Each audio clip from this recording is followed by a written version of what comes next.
ವೃಷಭ ರಾಶಿ. ಆಗಸ್ಟ್ 2026 ತಿಂಗಳ ನಿಮ್ಮ ವೈದಿಕ ಮಾಸಿಕ ಭವಿಷ್ಯ.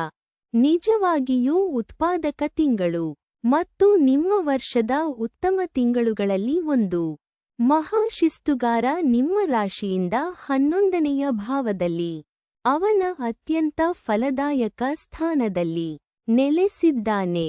ಆದ್ದರಿಂದ ತಾಳ್ಮೆಯ ದೀರ್ಘಕಾಲದ ಶ್ರಮ ಈಗ ಲಾಭ, ಆದಾಯ ಮತ್ತು ಉಪಯುಕ್ತ ಸ್ನೇಹಗಳಾಗಿ ಪರಿವರ್ತನೆಗೊಳ್ಳಲಾರಂಭಿಸುತ್ತದೆ.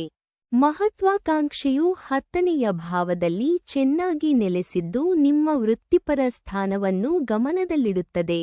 ಈ ತಿಂಗಳು ಅದೃಷ್ಟಕ್ಕಿಂತ ಶ್ರಮವನ್ನು ಕೇಳುತ್ತದೆ.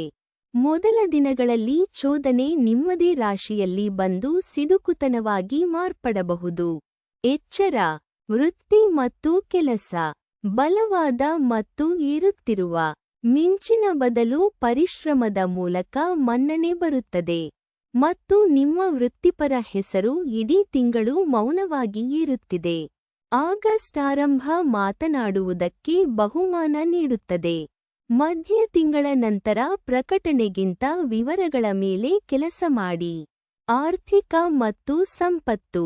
ತಿಂಗಳ ಅತ್ಯಂತ ಪ್ರಕಾಶಮಾನ ಕ್ಷೇತ್ರ. ಆದಾಯ ಸುಧಾರಿಸುತ್ತದೆ, ಹಳೆಯ ಶ್ರಮ ಫಲ ಕೊಡುತ್ತದೆ ಮತ್ತು ಬರಬೇಕಾದ ಹಣ ಬರುವ ಸಾಧ್ಯತೆ ಚೆನ್ನಾಗಿದೆ. ಉಳಿತಾಯ ನಿಜವಾಗಿಯೂ ಬೆಳೆಯಬಲ್ಲದು. ಮೊದಲ ವಾರ ಸಾಲ ಕೊಡಬೇಡಿ. ದೊಡ್ಡ ಖರೀದಿಗಳನ್ನು ಮಧ್ಯ ತಿಂಗಳ ನಂತರಕ್ಕೆ ಇಡಿ. ಸಂಬಂಧಗಳು ಮತ್ತು ಕುಟುಂಬ. ಸುಖಕರ ಮತ್ತು ಮನೆ ಕೇಂದ್ರಿತ. ಗೃಹ ಜೀವನ ಮತ್ತು ಕುಟುಂಬದ ಸುಖಗಳಿಗೆ ಒಳ್ಳೆಯ ಬೆಂಬಲ. 2ರಿಂದ ಪ್ರಣಯ ಮತ್ತು ಸೃಜನಶೀಲತೆ ಬೆಳಗುತ್ತವೆ. ಎಚ್ಚರವಿರಬೇಕಾದದ್ದು ಧ್ವನಿ. ಮೊದಲ 3 ದಿನ ನೀವು ಉದ್ದೇಶಿಸಿದ್ದಕ್ಕಿಂತ ಹರಿತವಾಗಿ ಮಾತನಾಡಬಹುದು. ಆರೋಗ್ಯ ಮತ್ತು ಶಕ್ತಿ. ಸಾಮಾನ್ಯವಾಗಿ ದೃಢ, ಆದರೆ ಆರಂಭದ ದಿನಗಳಲ್ಲಿ ಶಾಖ, ಆತುರ ಮತ್ತು ಸಿಡುಕುತನ ಸಾಧ್ಯ. ಆಗಸ್ಟ್ 1ರಿಂದ 3ರ ಸುಮಾರಿಗೆ ದೈಹಿಕ ಎಚ್ಚರ ವಹಿಸಿ. ನಂತರ ತ್ರಾಣ ಚೆನ್ನಾಗಿದೆ. ನಿಯಮಿತ ಸಮಯ ಮತ್ತು ಮಿತ ವ್ಯಾಯಾಮ ಸಾಕು. ಆತುರ ಬೇಡ. ಮನಸ್ಸು ಮತ್ತು ಆಧ್ಯಾತ್ಮಿಕತೆ. ಪ್ರಾಯೋಗಿಕ ಮತ್ತು ನೆಲೆಗೊಂಡ ಸ್ಥಿತಿ. ಕೊನೆಗೂ ವಿಷಯಗಳು ಚಲಿಸುತ್ತಿವೆ ಎಂಬ ತೃಪ್ತಿಯೊಂದಿಗೆ. ಎಂದಿಗಿಂತ ಕಡಿಮೆ ಅಂತರ್ಮುಖಿ. ಹೆಚ್ಚು ಶಾಂತ ಆತ್ಮವಿಶ್ವಾಸ. ಮುಂದಿನ ವರ್ಷದ ಯೋಜನೆಗೆ ಒಳ್ಳೆಯ ಸಮಯ. ವಾರ 1. ಆಗಸ್ಟ್ 1ರಿಂದ 7. ಶಕ್ತಿಯುತ ಆದರೆ ಆರಂಭದಲ್ಲಿ ಬಿಸಿ ಸ್ವಭಾವ. ಆಗಸ್ಟ್ 1ರಿಂದ 3ರಂದು ಸಡಿಲಿಸಿ. ಆಗಸ್ಟ್ 7ರಿಂದ 9ರ ಸುಮಾರಿಗೆ ನಿಮ್ಮ ರಾಶಿ ಬೆಳಗಿ ಉತ್ಸಾಹ ಏರುತ್ತದೆ. ವಾರ 2. ಆಗಸ್ಟ್ 8ರಿಂದ 14. ಶ್ರಮ ಮತ್ತು ಗಳಿಕೆಗೆ ಅತ್ಯುತ್ತಮ. 13ರಿಂದ ಮಹಾ ಆಶೀರ್ವಾದ ಬಹಿರಂಗ. 14ರಿಂದ ವಿವರಗಳನ್ನು ಪರಿಶೀಲಿಸಿ.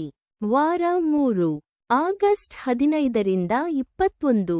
18ರ ನಂತರ ಮನೆ ಮತ್ತು ಸುಖ ಕೇಂದ್ರಕ್ಕೆ ಬರುತ್ತವೆ. ಬೆಚ್ಚನೆಯ ನೆಲೆಗೊಳಿಸುವ ಅವಧಿ. ವಾರ 4. ಆಗಸ್ಟ್ 22ರಿಂದ 28. ಲಾಭ ಮತ್ತು ಸ್ನೇಹಗಳು ಮುಂದೆ ಬರುತ್ತವೆ. ನಿಮಗೆ ಬರಬೇಕಾದದ್ದನ್ನು ಕೇಳಲು ಒಳ್ಳೆಯ ವಾರ. ವಾರ 5. ಆಗಸ್ಟ್ 29ರಿಂದ 31. ಗಟ್ಟಿಗೊಳಿಸಿ. ಹೊಸದನ್ನು ಆರಂಭಿಸುವ ಬದಲು ತಿಂಗಳ ಪ್ರಗತಿಯನ್ನು ಭದ್ರಪಡಿಸಿ. ತಾಳ್ಮೆ ಕೊನೆಗೂ ಫಲ ಕೊಡುತ್ತಿದೆ. ನೀವು ಗಳಿಸಿದ್ದನ್ನು ಸಂಗ್ರಹಿಸಿ ಮತ್ತು ಹಾಗೆ ಮಾಡುವಾಗ ಧ್ವನಿ ಮೃದುವಾಗಿರಲಿ.